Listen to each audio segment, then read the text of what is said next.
सभी को आज काफी महत्वपूर्ण एक वैकेंसी निकली है। इंडियन इंस्टीट्यूट ऑफ बैंकिंग मतलब आईबीपीएस की ये बैंकिंग है। लगभग 32 पेज की ये बड़ी पीडीएफ है। इसको मैं डिकोड करूंगा इस पूरे वीडियो में। और कौन कौन सी इसमें एलिजिबिलिटी है, क्या आप फॉर्म भर सकते हैं, क्या आप फॉर्म नहीं भर सकते हैं, इन सारी चीजों पर हम इस वीडियो में डिस्कस करने वाले हैं। क्लियर है? पूरे वीडियो को आप ध्यान से देखें। शुरुआत करते हैं। काफी महत्वपूर्ण वैकेंसी और लंबे समय से इंतजार कर रहे थे जो भी आईबीपीएस की तैयारी करते हैं। तो देखते हैं जरा इस पीडीएफ में क्या क्या है। शुरुआत से ये वैकेंसी आई तो मुझसे एक छोटी बहन है, उसने पूछा कि भैया ये क्या है। तो ये आईबीपीएस संस्था है जो बैंकिंग के सारे एग्जाम कराती है। क्लियर है? इसी तरह से आरआरबी जो होती है वो रेलवे के सारे एग्जाम कराती है। तो देखते हैं जरा बैंक पीओ की ये वैकेंसी है। अब आप बैंक में अगर आप देखेंगे तो लगभग सारे बैंकों ने वैकेंसी अनाउंस की है, लेकिन अभी भी जो बैंक के सूत्र हैं वो आपको ये बता रहे हैं कि अभी जो वैकेंसी के पोस्ट हैं वो लगभग 10% बढ़ेगी, है ना। हालांकि इसमें सारे शो कर रहा है जितने भी बैंक हैं कि उन्होंने अपनी वैकेंसी अनाउंस की है, लेकिन अभी भी वैकेंसी का जो 11-1200 के आसपास है वो लगभग 1500 के आसपास पहुंचेगी, क्योंकि अभी इसमें कुछ एक बैंकों ने अपनी वैकेंसी अनाउंस नहीं की है। चलिए अब बहुत ही महत्वपूर्ण अब शुरुआत करते हैं इंपॉर्टेंट डेट के साथ। तो 5 अगस्त से आपके फॉर्म भरे जाएंगे और जो जिसकी लास्ट डेट होगी आपकी 26 तारीख। क्लियर है? ये आपको ध्यान रखना है। तो पेमेंट की हो या फॉर्म भरने की हो, दोनों ही डेट आप देख सकते हैं। अब अगर बात करें इसके एग्जाम की तो सबसे पहले देखिए 3 लेयर में इसका पेपर होता है। एक तो प्री, फिर मेंस और फिर होता है इंटरव्यू। तो प्री जो है उसका हिसाब से वो बता रहा है कि प्री का जो कॉल लेटर है, मतलब जो आपको एडमिशन कार्ड जो होगा वो आपको अक्टूबर के आसपास में मिल जाएगा। और एग्जाम जो है वो 3 अक्टूबर, 10 अक्टूबर और 11 अक्टूबर के आसपास कराए जाएंगे। क्लियर है? अब इसके बाद जो इसका मेंस है ना, सिलेबस भी अलग अलग होता है। इस पूरे देखेंगे तो आपको पता चल जाएगा। जो मेंस है वो आपका होगा नवंबर में। इसका कल देखो, जो प्री निकल जाएंगे तो उनको मेंस देने मिलेगा, और मेंस में आपको जो कॉल लेटर बोलने का वो नवंबर के पहले वीक में मिलेगा, और 28 नवंबर के आसपास आपका जो है मेंस का एग्जाम होगा। इसके बाद इंटरव्यू, जो तीसरी और सबसे लास्ट लेयर होती है, काफी इंपॉर्टेंट, वो होगी जनवरी 2021 में। क्लियर है? तो ये आईबीपीएस है जो हमेशा अपना पूरा शेड्यूल तय करके भेजता है। क्लियर? तो ये तीनों डेट काफी इंपॉर्टेंट है, इसको आप ध्यान रखें। आगे बढ़ते हैं। अब जरा देखिए एज देखते हैं जरा। तो पहली बात जो एज है वो है 20 तारीख से 20 साल से 30 साल के बीच।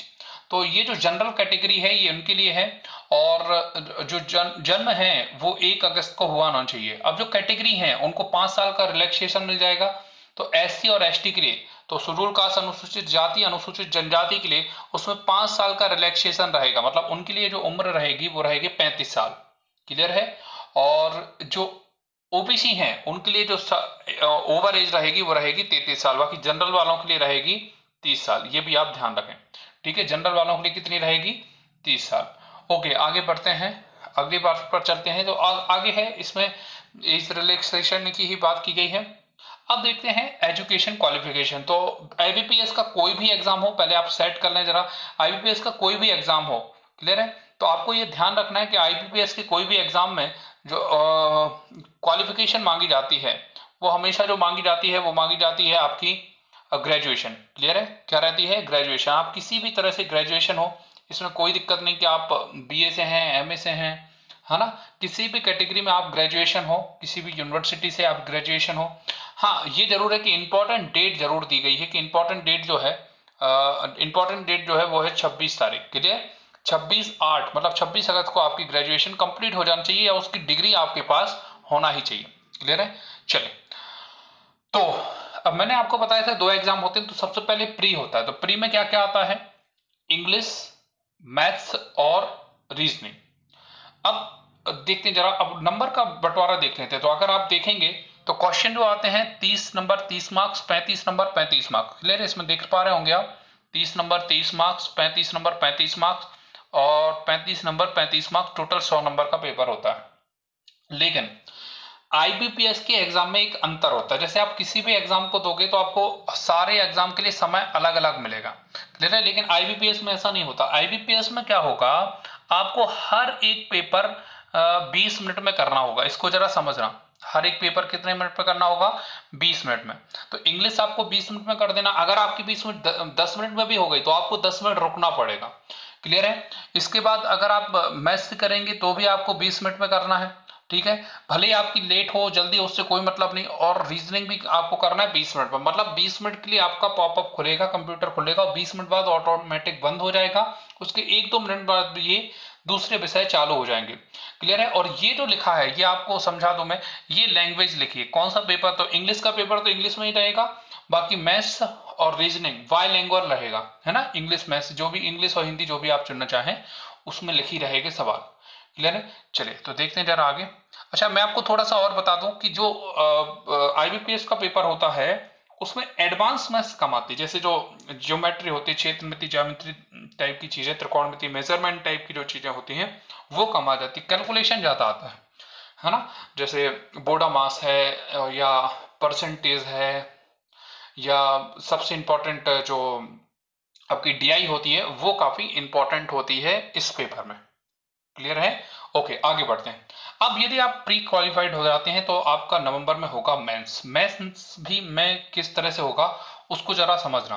क्लियर है। तो मेंस जो होगा, टोटल क्वेश्चन होंगे 155, ठीक है, मैं आपको दिखा पाऊं तो। और टोटल जो मार्क्स होंगे वो होंगे 25। तो शुरुआत करते हैं। सबसे पहला जो पेपर होगा वो होगा इंग्लिश, सॉरी माफ कीजिए, रीजनिंग और कंप्यूटर का। क्वेश्चन होंगे 45, मार्क्स मिलेंगे 60। किसी भी लैंग्वेज को आप चुन सकते हैं। क्वेश्चन दोनों भाषाओं में होंगे, ये मैं नहीं बोलूंगा, है ना। ये क्वेश्चन की भाषा लिखी कि दोनों भाषाओं में क्वेश्चन आएंगे। इंग्लिश का पेपर केवल इंग्लिश भाषा, तो ये जो बॉक्स है वो आप समझ जाओ। अब देखो 60 मिनट बनेंगे, इसके बाद पॉपअप बंद। मैं बार बार कह रहा हूं, इसमें केवल फिक्स टाइम मिलता है। इसके बाद इकोनॉमिक्स, बैंकिंग, जो जनरल अवेयरनेस आती है, एक तरह से जीके होता है।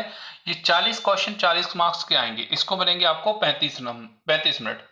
इसके बाद इंग्लिश है, तो इंग्लिश भी 35 क्वेश्चन रहेंगे 40 मार्क्स के, ठीक है, इसको मिलेंगे आपको 40 मार्क्स।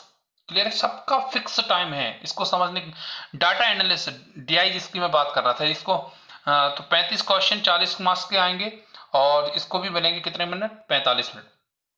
तो इस तरह से आप जरा समझना, एक लेटर राइटिंग आता है वो इंग्लिश में ही लिखना होता है, ठीक है, और उस पर मिलते हैं आपको 30 मिनट के लिए लिखना पड़ता है, ठीक है। 30 मिनट में आपको एक लेटर राइटिंग लिखना पड़ता है, ठीक है। 2 क्वेश्चन आते हैं और 25 मार्क्स इसको मिलते हैं। क्लियर है। लैंग्वेज लेकिन आपकी लेटर राइटिंग में क्या होना चाहिए, इंग्लिश ही होना चाहिए। अच्छा, लेटर राइटिंग एक लेटर आएगा और एक क्या आता है, ऐसे बचपन की याद आ गई होगी आपको, है ना। चलिए आगे देखते हैं। तो ये था।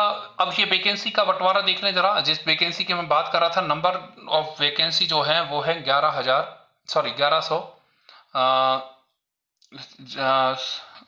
1167। अब इसमें फीस नहीं लिखी, फीस कितनी लगेगी तो मैं आपको बता दूं। जो जनरल हैं, ठीक है, उनको लगेगी 850 रुपए, जनरल ओबीसी। और SC ST ओबीसी बैकवर्ड और फिजिकल हैंडीकैप्ड को लगेगी 175 रुपए, ठीक है। तो आप अगर जिस कैटेगरी में होंगे 175 या 850 रुपए आपकी फीस लगेगी।